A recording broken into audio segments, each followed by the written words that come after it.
জামুগুৰিহাটৰ মিচিং স্বায়ত্তশাসিত পৰিষদৰ অঞ্চলত গোগামুখৰ স্বজাতি দল উপস্থিত। মিচিং গাঁওসমূহত গাঁৱৰ প্ৰধান মুৰব্বী নিয়োগৰ ব্যৱস্থা। মিচিং স্বায়ত্তশাসিত পৰিষদৰ মুখ্য কাৰ্যবাহী সদস্য পৰমানন্দ চায়েঙিয়া দেৱৰ পৃষ্ঠপোষকতাত ধেমাজি জিলাৰ গোগামুখ মিংমাং অঞ্চলৰ 20খন গাঁৱৰ মুৰব্বী তথা মিচিং সমাজত অতীতৰ পৰা প্ৰচলিত গামসকলৰ এটি স্বজাতি দল জিয়া ভৰলী মিচিং স্বায়ত্তশাসিত অঞ্চলত উপস্থিত হয়। TMPK কেন্দ্ৰীয় সদস্য সঞ্জীৱ মিলিৰ নেতৃত্বত এই স্বজাতি দলটো উপস্থিত হয়। গামসকলে প্ৰথমে গ্ৰীণ ভিলেজ খ্যাত বালিগাঁৱত সমাজ হিতৈষী বঁটাপ্ৰাপক কমিছন মিলিৰ লগত গ্ৰীণ ভিলেজ নিৰ্মাণ কৰাৰ ক্ষেত্ৰত বিস্তৃতভাৱে আলোচনা কৰি জিয়া ভৰলীৰ অঞ্চলত বসবাস কৰা মিচিংসকলৰ জীৱনশৈলী, সামাজিক, অৰ্থনৈতিক, সাংস্কৃতিক ওপৰত মত বিনিময় কৰে। তাৰ পিছতে মিচিং মিমাগ কেবাঙৰ কেন্দ্ৰীয় কাৰ্যবাহী সদস্য পদেশ্বৰ মিলি আৰু মিচিং বানে কেবাং কেন্দ্ৰীয় সদস্য ৰূপম নৰহৰ সহযোগত বৃহত্তৰ মিচিং স্বায়ত্তশাসিত পৰিষদৰ বিভিন্ন অঞ্চলসমূহ বালিগাঁও মিচিং, তিনিঘৰীয়া, ধাৰিকাটি, বৰদিকৰাই মিৰি আদি অঞ্চলৰ পৰিদৰ্শন কৰি ৰাইজৰ লগত মত বিনিময় কৰে। প্ৰথমে মই মিচিং বানে কেবাঙৰ যিটো সিদ্ধান্ত ৰৌবাং কেবাঙৰ গোগামুখ ডিক্লাৰেশ্যন যিটো আছিলে, এই ৰৌবাং কেবাঙৰ যিটো আৰ্হি টিম 13 গঠন কৰা হৈছিলে আৰু এই টিম 13ৰ আৰ্হিতে আজি আমি সুদূৰ গোগামুখ মিংমাঙৰ 21খন গাঁৱৰ গামসকলে আজি জিয়া ভৰলীত উপস্থিত হৈছে।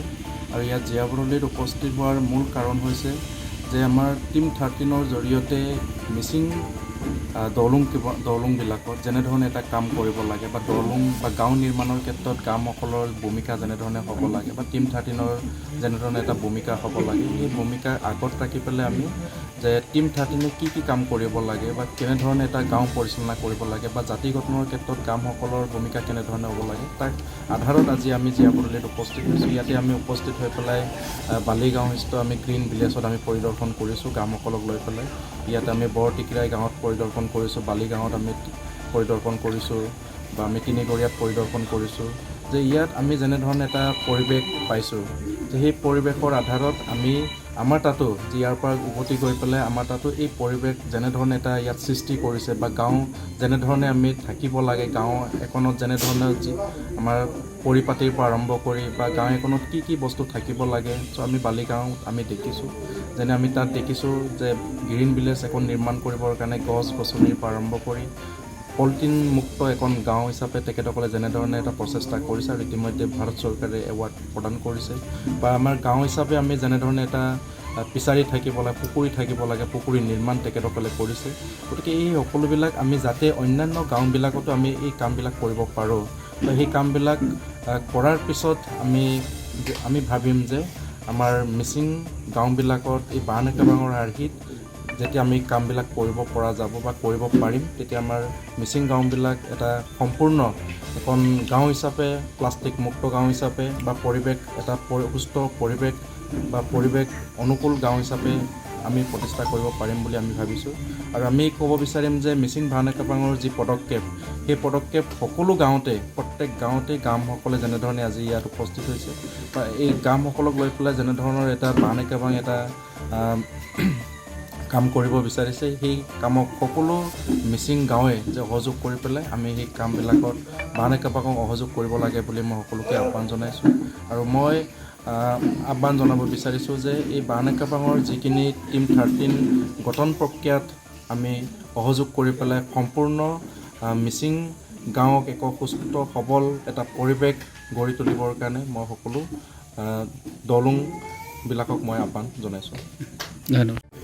সৰুতে এনে শুনামতে আমাৰ ককাহঁতে কোৱা মতে প্ৰথমতে আমাৰ গাঁওবিলাকত কোনো চৰকাৰী গাঁওবুঢ়া মেম্বাৰ তেনেকুৱা নাছিল।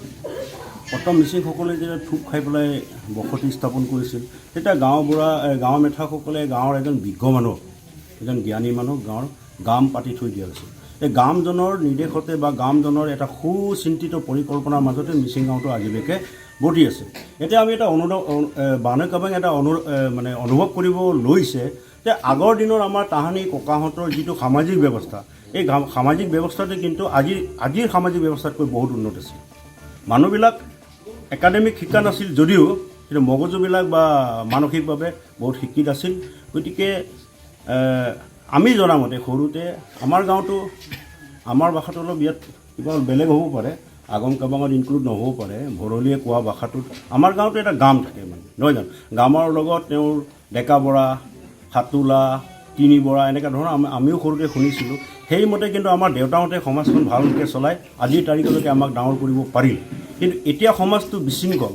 এতিয়া সমাজটো বিশৃংখলৰ পৰা উৰ পাবৰ কাৰণে আমাৰ বিজ্ঞসকলে বা মিচিং বানকাবাঙে বা মিচিং জাতীয় সংগঠনে চিন্তা কৰি চাই যে গাম ছিষ্টেম যিটো মিচিং সমাজত গামৰ তাৎপৰ্য এইটো খুব এতিয়া আমাক প্ৰয়োজন অনুভৱ কৰিছে কাৰণে এই গামটো বৰ্তমান অসমত প্ৰায় গামসকল তেওঁলোকৰ কামবিলাক কৰি আছে আৰু আমাৰ জীয়াবলীটো গামটো অলৰেডি এপইণ্টমেণ্ট দিয়া হৈছে, কিন্তু কাৰ্য কৰিব পৰা নাই।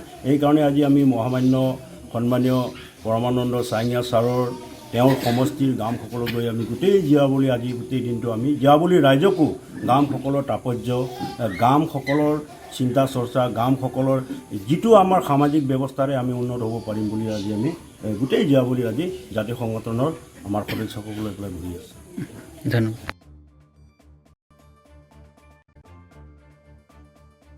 Bureau report Assam today.